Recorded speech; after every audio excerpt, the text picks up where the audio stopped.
प्रेम से बोलिए श्री कृष्ण भगवान जी की जय। प्यारे भक्तों, आज सफला एकादशी व्रत में आप सभी श्रवण करेंगे श्रीमद् भागवत गीता पाठ की इन अध्याय को। एकादशी के दिन इन अध्याय को श्रवण करना भगवान विष्णु की पूजा और स्मरण के लिए सर्वोत्तम माना गया है। आज के दिन भक्तजन भक्ति भाव से श्री हरि विष्णु का नाम का संकीर्तन, भजन और श्रीमद् भागवत गीता पाठ के इन अध्यायों के श्रवण करने से अत्यधिक पुण्य अर्जित होता है। इस दिन भक्ति से किए गए कार्य से पुराने पाप भी समाप्त हो जाते हैं। इन अध्यायों को सुनने से मन शांत और पवित्र होता है। यह ध्यान और भक्ति को प्रगाढ़ करता है। इसलिए भक्तों, हर एकादशी के दिन गीता पाठ के इन अध्याय का श्रवण एक बार अवश्य कीजिएगा। श्रद्धा पूर्वक श्रवण मात्र से ही आत्मा को मोक्ष का मार्ग प्राप्त होता है।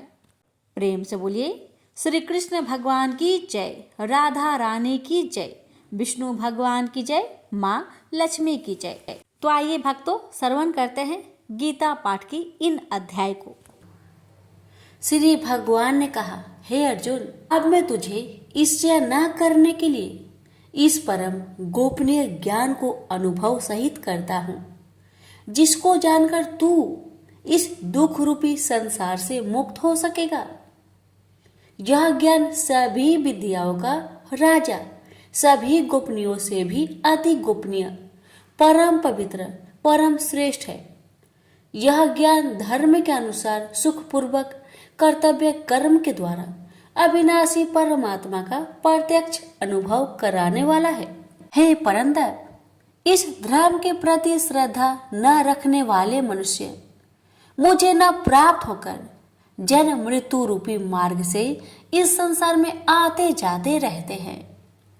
मेरे कारण ही यह सारा संसार दिखाई देता है और मैं ही इस संपूर्ण जगत में अदृश्य शक्ति रूप में सभी जगह स्थित हूँ। सभी प्राणी मुझ में ही स्थित है, परंतु मैं उनमें स्थित नहीं हूं। हे अर्जुन, यह मेरी ऐश्वर्य पूर्ण योग शक्ति को देख।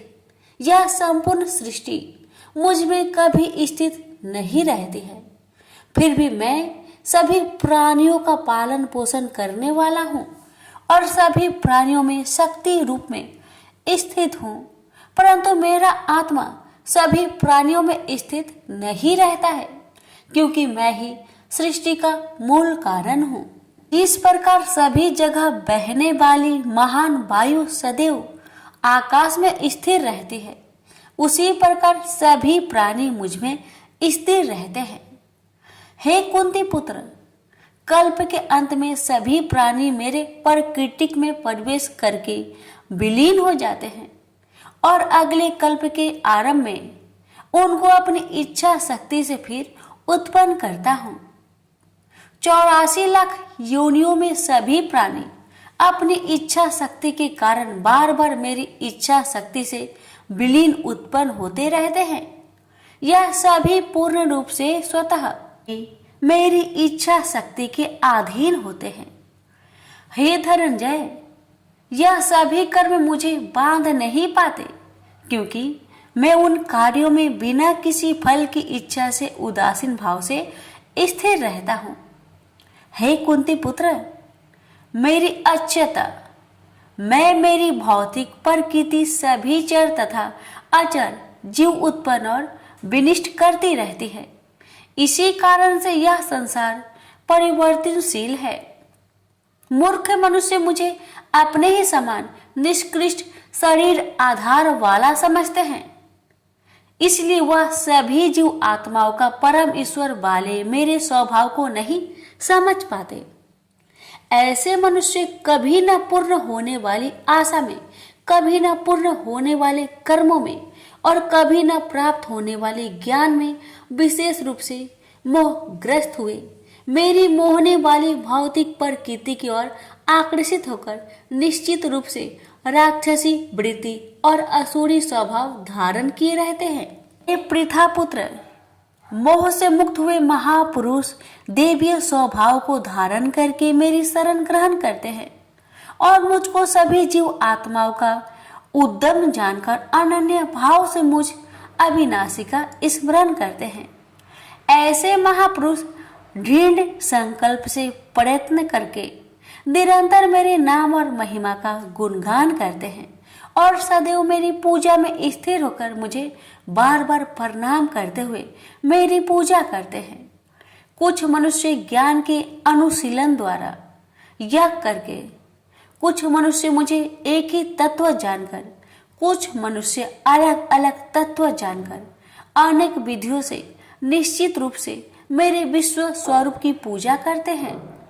हे अर्जुन, मैं ही वैदिक कर्म कांड को करने वाला हूँ, मैं ही यज्ञ हूँ, मैं ही पितरों को दिए जाने वाला तर्पण हूँ, मैं ही जड़ी बूटी रूप में औषधि हूँ, मैं ही मंत्र हूँ, मैं ही घृत हूँ, मैं ही अग्नि हूँ और मैं ही हवन में दी जाने वाली आहुति हूँ।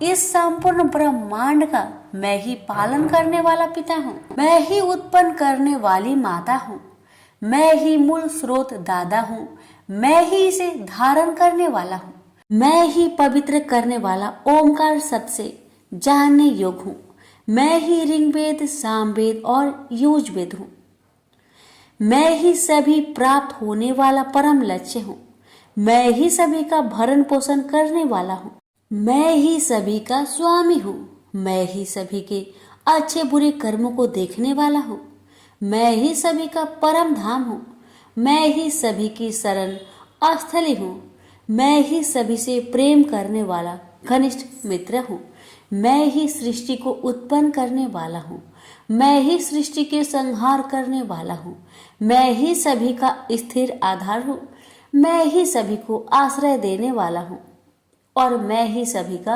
अविनाशी कारण हूँ। हे अर्जुन, मैं ही सूर्य रूप में तपकर जल को भाप रूप में रोककर बारिश रूप में उत्पन्न करता हूँ, मैं ही निश्चित रूप से अमर तत्व हूँ, मैं ही मृत तत्व हूँ, मैं ही सत्य रूप में सत्य हूँ और मैं ही असत्य रूप में पदार्थ हूँ। जो मनुष्य तीनों वेदों के अनुसार यज्ञों के द्वारा मेरी पूजा करके सभी पापों से पवित्र होकर सोमरस को पीने वाले के स्वर्ग लोकों की प्राप्ति के लिए प्रार्थना करते हैं, वह मनुष्य अपने पुण्य के फल स्वरूप इंद्रलोक में जन्म को प्राप्त होकर स्वर्ग में देवी देवताओं वाले सुखों को भोगते हैं। वह जीव आत्मा उस विशाल स्वर्ग लोक के सुखों का भोग करके पुण्य फलों के समाप्त होने पर इस मृत्यु लोक में पुनः जन्म को प्राप्त होते हैं। इस प्रकार तीनों वेदों के सिद्धांतों का पालन करके सांसारिक सुख की कामना वाले मनुष्य बार बार जन्म और मृत्यु को प्राप्त होते हैं। जो मनुष्य एकमात्र मुझे लक्ष्य मानकर अनन्य भाव से मेरी स्मरण करते हुए कर्तव्य कर्म द्वारा पूजा करते हैं, जो सदैव निरंतर मेरी भक्ति में लीन रहता है, उस मनुष्य की सभी आवश्यकताएं और सुरक्षा की जिम्मेदारी मैं स्वयं निभाता हूँ। हे कुंती पुत्र, जो भी मनुष्य श्रद्धा पूर्वक भक्ति भाव से अन्य देवी देवताओं को पूजा करते हैं, वह भी निश्चित रूप से मेरी ही पूजा करते हैं, किंतु उनका वह पूजा करना अज्ञानता पूर्ण मेरी प्राप्ति की विधि से अलग त्रुटि पूर्ण होता है। मैं ही निश्चित रूप से समस्त यागों का भोग करने वाला हूँ और मैं ही स्वामी हूँ, परंतु वह मनुष्य मेरी वास्तविक रूप को तत्व से नहीं जानते, इसलिए वह कामनाओं के अनुसार पूर्ण जन्म को प्राप्त होते हैं। जो मनुष्य देवताओं की पूजा करते हैं वह देवताओं को प्राप्त होते हैं, जो अपने पूर्वजों की पूजा करते हैं वह पूर्वजों को प्राप्त होते हैं, जो भूतों की पूजा करते हैं वह उन भूतों के कुल को प्राप्त होते हैं, परंतु जो मनुष्य मेरी पूजा करते हैं वह मुझे ही प्राप्त होते हैं। जो मनुष्य एक पत्ता, एक फूल, एक फल, थोड़ा सा जल और कुछ भी निष्काम भक्ति भाव से अर्पित करता है, उस शुद्ध भक्त का निष्काम भक्ति भाव से अर्पित किया हुआ सभी कुछ मैं स्वीकार करता हूँ। हे कुंती पुत्र, तू जो भी कर्म करता है, जो भी खाता है, जो भी हवन करता है, जो भी दान देता है और जो भी तपस्या करता है, उस सभी को मुझे समर्पित करते हुए कर। इस प्रकार तू समस्त अच्छे और बुरे कर्मों के फलों के बंधन से मुक्त हो जाएगा और मन से सभी सांसारिक कर्मों को त्याग कर मन को परमात्मा में स्थिर करके विशेष रूप से मुक्त होकर मुझे ही प्राप्त होगा। मैं सभी प्राणियों में समान रूप से स्थित हूँ। सृष्टि में न किसी से देश रखता हूँ और न ही कोई मेरा प्रिय है, परंतु जो मनुष्य शुद्ध भक्ति भाव से मेरा स्मरण करता है तब वह मुझ में स्थिर रहता है और मैं भी निश्चित रूप से उसमें स्थिर रहता हूँ। यदि कोई भी अत्यंत दुराचारी मनुष्य अनन्य भाव से मेरा निरंतर स्मरण करता है तो वह निश्चित रूप से साधु ही समझना चाहिए, क्योंकि वह संपूर्ण रूप से मेरी भक्ति में स्थित है। हे अर्जुन, वह शीघ्र ही मन से शुद्ध होकर धर्म का आचरण करता हुआ चिर अस्थायी परम शांति को प्राप्त होता है। इसलिए तू निश्चित होकर घोषित कर दे कि मेरा भक्त कभी नष्ट नहीं होता। हे पृथा पुत्र, स्त्री, वैश्य, शूद्र, अन्य किसी भी निम्न योनि में उत्पन्न होने वाले मनुष्य हो, वह भी मेरी शरण ग्रहण करके मेरी परम धाम को ही प्राप्त होते हैं। तो फिर पुण्य आत्मा ब्राह्मणों, भक्तों और राजश्री क्षत्रियों का तो कहना ही क्या। इसलिए तू क्षण में नष्ट होने वाले दुख से भरे हुए इस जीवन में निरंतर मेरा ही स्मरण कर। हे अर्जुन, तू मुझ में ही मन को स्थिर कर, मेरा ही भक्त बन, मेरी ही पूजा कर और मुझे ही प्रणाम कर। इस प्रकार अपने मन को मुझ परमात्मा में पूर्ण स्वरूप से स्थिर करके मेरी शरण होकर तू निश्चित रूप से मुझे ही प्राप्त होगा। इस प्रकार उपनिषद, ब्रह्म विद्या तथा योग शास्त्र रूप श्रीमद् भागवत गीता के श्री कृष्ण अर्जुन संवाद में राज विद्या योग नाम का 9वां अध्याय संपूर्ण हुआ। प्रेम से बोलिए श्री कृष्ण भगवान की जय। आप सुनेंगे 9वां अध्याय का महात्म्य। श्री नारायण जी बोले, हे लक्ष्मी जी, दक्षिण देश में एक भाव सुशर्मा नामक क्षुद्र रहता था। वह बड़ा पापी और मांस मदिरा भक्षी था। एक दिन मदिरा पीने से उसकी देह छूट गई और मरकर प्रेत हुआ। वृक्ष पर बैठ गया।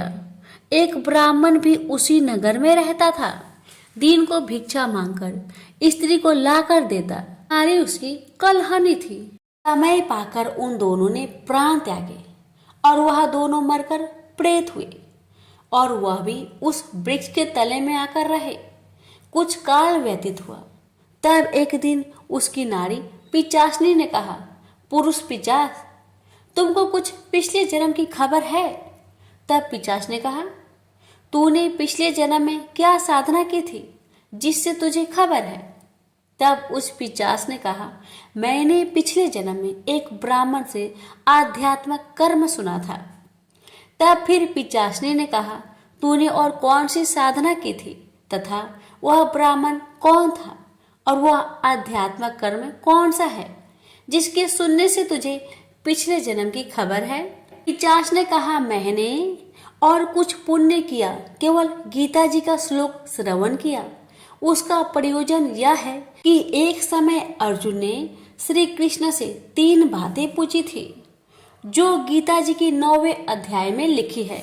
वह तीनों बातें पिचासनी ने पिचास से श्रवण करी। इन बातों के सुनते ही एक और प्रेत उस वृक्ष से निकला। उसने कहा, अरे पिचासनी, यह 3 बातें फिर से कहो जो अभी सुना रही थी। पिचासनी ने कहा, तू कौन है? मैं तुझे नहीं जानती। मैं अपने पति से पूछती हूँ वह कर्म कौन था जिससे पिछले जन्म की बातें याद रही। तब उसके पति ने पुनः तीनों बातें सुनाई जिनके सुनते ही वह तीनों प्रेत योनि से छूटकर देव देही धारण कर विमानों पर बैठकर बैकुंठ को गए। श्री भगवान जी बोले, हे लक्ष्मी, यह 9वें अध्याय का महात्म्य है। प्रेम से बोलिए लक्ष्मी नारायण की जय। कृष्ण भगवान बोले, हे महाबाहो, मेरी और भी कल्याण कारण वचन सुनो। तुम पर मेरी अत्यंत प्रीति है, अतएव तुम्हारे कल्याण के लिए मैं कहता हूँ। मेरी उत्पत्ति का हाल न तो देवता ही जानते हैं और न महर्षि लोग। मैं ही देवों और महर्षियों का आदि कारण हूँ। जो मुझे अनजन्मा अनादि और सब लोगों का ईश्वर मानते हैं, वे सब मोह रहित है। उनके पाप नष्ट हो जाते हैं। बुद्धिमान, क्षमा, सत्य, दंभ, सम, सुख, दुख, जन्म मरण, भय अभय, अहिंसा, ममता, संताप, तप, दान, यश, अपयश इत्यादि जो अनेक प्रकार के भाव हैं, वे सब मुझसे उत्पन्न होते हैं। 7 महर्षि और उनसे पहले 4 मनुष्य मेरे मन से उत्पन्न हुए। जो मनुष्य मेरी इस विभूति को भली भांति जानते हैं, वे निश्चय योग से सिद्ध होते हैं। इसमें संदेह नहीं, यह जानकर कि मैं ही सबको उत्पन्न करता हूँ और मुझी से सबकी प्रवृत्ति होती है। विवेकी प्राणी मेरी उपासना करते हैं। वे मुझी में चित्त और प्राण को लगाकर एक दूसरे को समझाते हुए भजन करते तथा सदा संतुष्ट और सुखी रहते हैं। चित्त को सावधान करके प्रीति पूर्वक भजन करने वाले को मैं ऐसा बुद्धि योग देता हूँ जिससे वे मुझे प्राप्त कर लेते हैं। उन पर अनुग्रह करके मैं उनकी बुद्धि में स्थित हो देदीप्यमान ज्ञान देता हूँ। अर्जुन ने कहा, आप परम ब्रह्मा हो, परम धाम हो, परम मित्र, अचल और दिव्य पुरुष हो, आदि देव हो, अनजन्मा हो, सन्यासी हो। तुमको सब ऋषि, देव ऋषि, नारद, अमित, देवज्ञ और व्यास भी ऐसा कह गए और स्वयं में वह तुम भी कह रहे हो। हे केशव, जो तुमने मुझसे कहा है सो सब सत्य मानता हूँ। हे भगवान, देवता और दानव इन दोनों ने ही तुम्हारे रूप को नहीं जाना है। सब चीजों के उत्पन्न करने वाले भूतेश, हे देव, हे जगतपते, हे पुरुषोत्तम, आप स्वयं ही अपने को जानते हैं।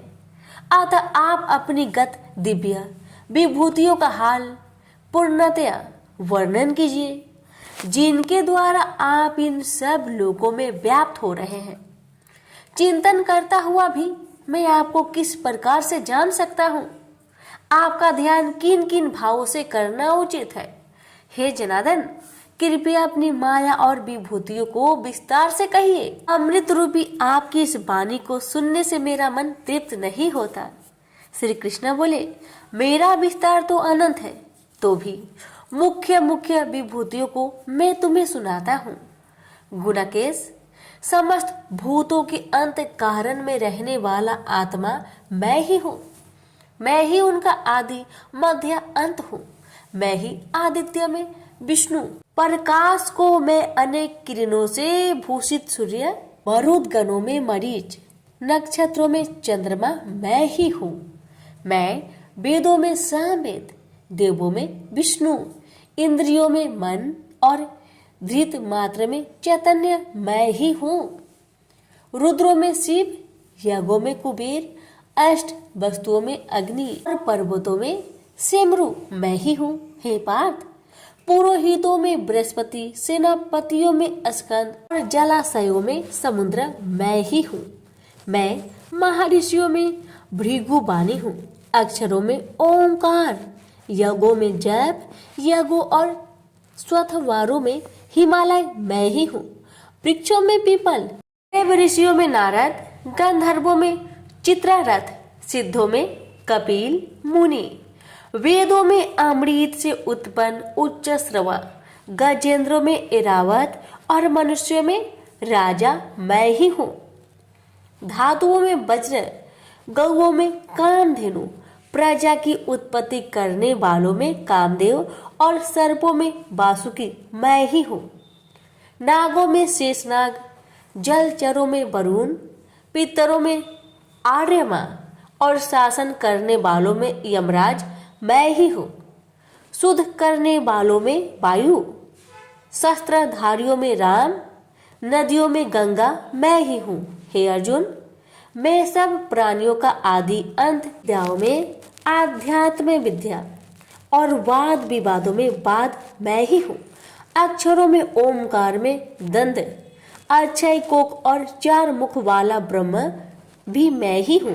सबको हरने वाली मृत्यु, भविष्य में होने वाले पदार्थों की उत्पत्ति, स्त्रियों में कृति, लक्ष्मी, वाणी, स्मृति, मेधा, धृति और क्षमा मैं ही हूँ। साम वेद में ब्रह्म सतसाम, छंदों में गायत्री, मासों में मार्गशीर्ष और ऋतुओं में बसंत मैं ही हूँ।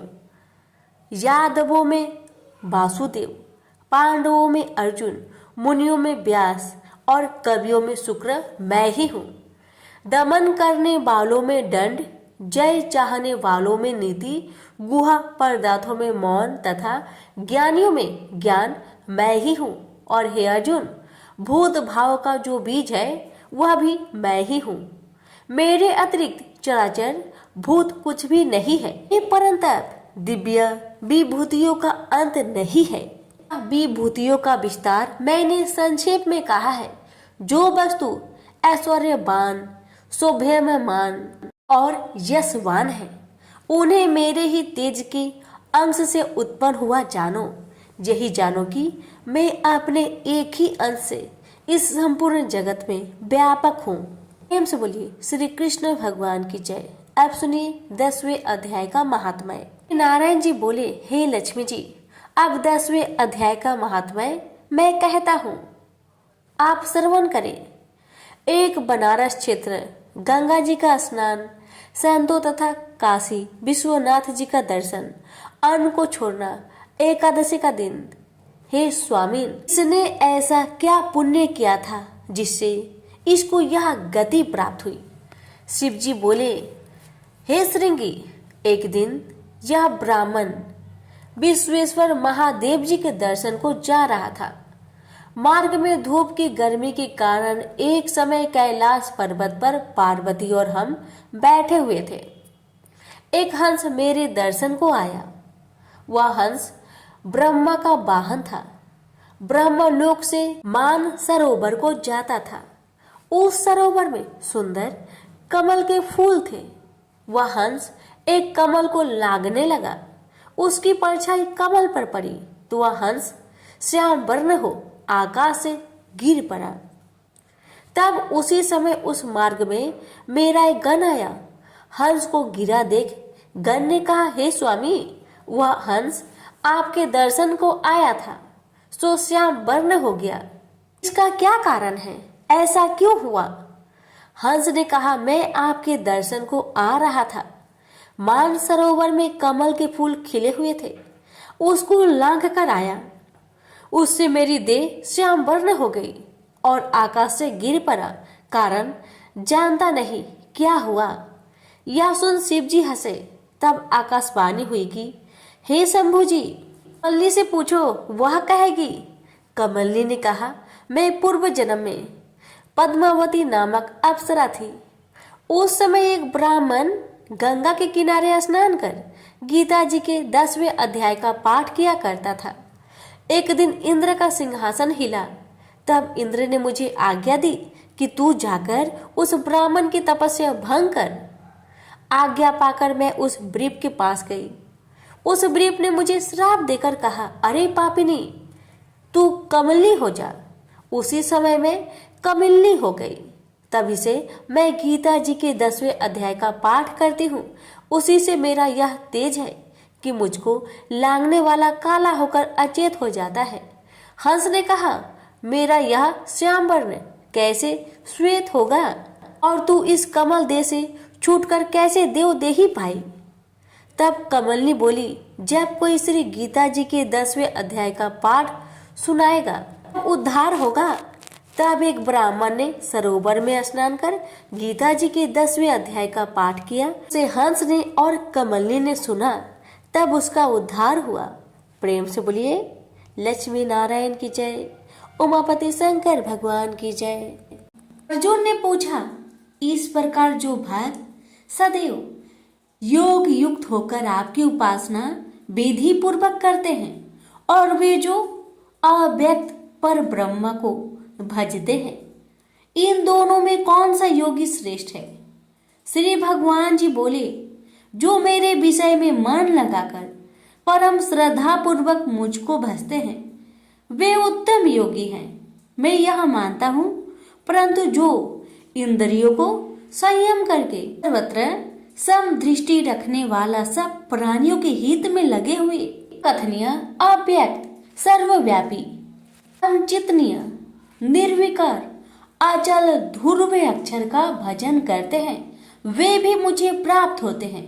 अव्यक्त में मैं जिनका चित्त आसक्त है वह कष्ट अधिक पाते हैं, क्योंकि अव्यक्त गति के प्राणी कष्ट पाते हैं। हे पार्थ, जो प्राणी अपने सब कर्मों को अर्पण करके मेरी शरण में आकर अनन्य भक्ति से मेरा ध्यान करते हैं और पूजते हैं, उन शरण में आए हुए भक्तों को मैं थोड़े समय में ही मृत्यु संचार से उद्धार कर देता हूँ। मुझ में ही मन रखो, मुझ में ही बुद्धि रखो, तब तुम मुझ में ही निवास करोगे, इसमें कुछ संदेह नहीं। हे धनंजय, यदि इस प्रकार तुम मुझसे अपने चित्त को रखने में समर्थ ना हो तो योग अभ्यास द्वारा हमारे पाने के लिए बार बार यत्न करो। यदि अभ्यास भी ना हो सके तो मेरे उद्देश्य से व्रत आदि ही करो। यदि मेरे लिए तुम कर्म करोगे तो भी तुम्हें मुक्ति प्राप्त होगी, और यदि ऐसा भी ना कर सके तो मन को रोककर अनन्य भाव से मेरी शरण में आओ और फल की आशा छोड़कर कर्म करो, क्योंकि अभ्यास से ज्ञान उत्तम है, ज्ञान से ध्यान श्रेष्ठ है, त्याग से शांति प्राप्त होती है। जो किसी से द्वेष नहीं करता सबका मित्र है, दयाधारी है, ममता और अहंकार जिसमें नहीं है, सुख दुख को जो समान जानता है, क्षमावान है, संतोषी है, स्थिर चित्त से इंद्रियों को बस में रखता है, दृढ़ निश्चयवान है, मुझ में अपने मन और बुद्धि को लगाए हुए है, ऐसा मेरा भक्त मुझे प्रिय है, जिसे न लोगों का भय है न लोगों से डरता है। ऐसा जो हर्ष ईर्ष्या दुष्टों के भय और विषाद से रहित है वह मेरा प्रिय है। जो कुछ मिले उसी में संतुष्ट, पवित्र पक्ष, निष्पक्ष, दुख रहित, फल की आशा त्याग कर करने वाला, ऐसा जो मेरा भक्त है वह मुझे प्रिय है। जो लाभ से प्रसन्न हो, किसी से द्वेष न करे, इष्ट पदार्थ के नष्ट होने से दुखी न हो, किसी वस्तु की इच्छा न करे, अशुभ तथा शुभ दोनों का त्यागी हो, वह भक्त मेरा परम प्रिय है। जिसको शत्रु और मित्र, मान और अपमान, सर्दी और गर्मी, सुख तथा दुख समान है, और जो वासनाओं से रहित है, निंदा एवं स्तुति को समान जानता है, जो मुझ में श्रद्धा करके मुझे मानता हुआ इस अमृत के समान कल्याणकारक धर्म का आचरण मेरे उपदेश अनुसार करते हैं, वे मुझे अत्यंत प्रिय है। प्रेम से बोलिए श्री कृष्ण भगवान की जय। आप सुनिए 12वें अध्याय का महात्म्य। श्री भगवान बोले, हे लक्ष्मी, अब 12वें अध्याय का महात्म्य सुनो। दक्षिण देश में एक सुखानंद नाम का राजा रहता था, जिसके नगर में एक अत्यंत लंपट रहता था। एक गणिका से उसकी प्रीति थी। वह दोनों एक देवी के मंदिर में जाकर मदिरा पान किया करते, मांस खाए और भोग भोगे। और जो कोई पूछे तुम यहाँ क्या करते हो, तो कहते हम यहाँ रहकर देवी की सेवा करते हैं, ऐसे झूठ कह देते। उसी मंदिर में एक ब्राह्मण देवी की सेवा करता था। एक दिन उस ब्राह्मण ने देवी की स्तुति की। देवी प्रसन्न होकर बोली, वर मांग, जो मांगेगा सो दूंगी। उसने धन संतान का सुख मांगा। देवी ने कहा, ए ब्राह्मण, मैं अवश्य तुझे संतान दूंगी, पर एक काम कर, पहले इन दोनों का उद्धार कर ले। तब ब्राह्मण ने नारायण जी का तप किया। भगवान प्रसन्न हुए तथा नारायण जी गरुड़ पर बैठकर आए और कहा, तेरी क्या कामना है? ब्राह्मण ने पूछा, इन दोनों का उद्धार कैसे हो? श्री नारायण जी बोले, हे ब्राह्मण, गीता जी के 12वें अध्याय का पाठ सुनाओ तो दोनों का उद्धार हो जाएगा। तब उन दोनों ब्रीफ ने भगवान की स्तुति कर धन्यवाद दिया। फिर ब्रीफ ने उस गणिका और लंपट को बैठाकर गीता के 12वें अध्याय का पाठ सुनाया। सुनते ही उन दोनों की देही छूटी और देवदेही पाकर बैकुंठ को गए। प्रेम से बोलिए लक्ष्मी नारायण की जय।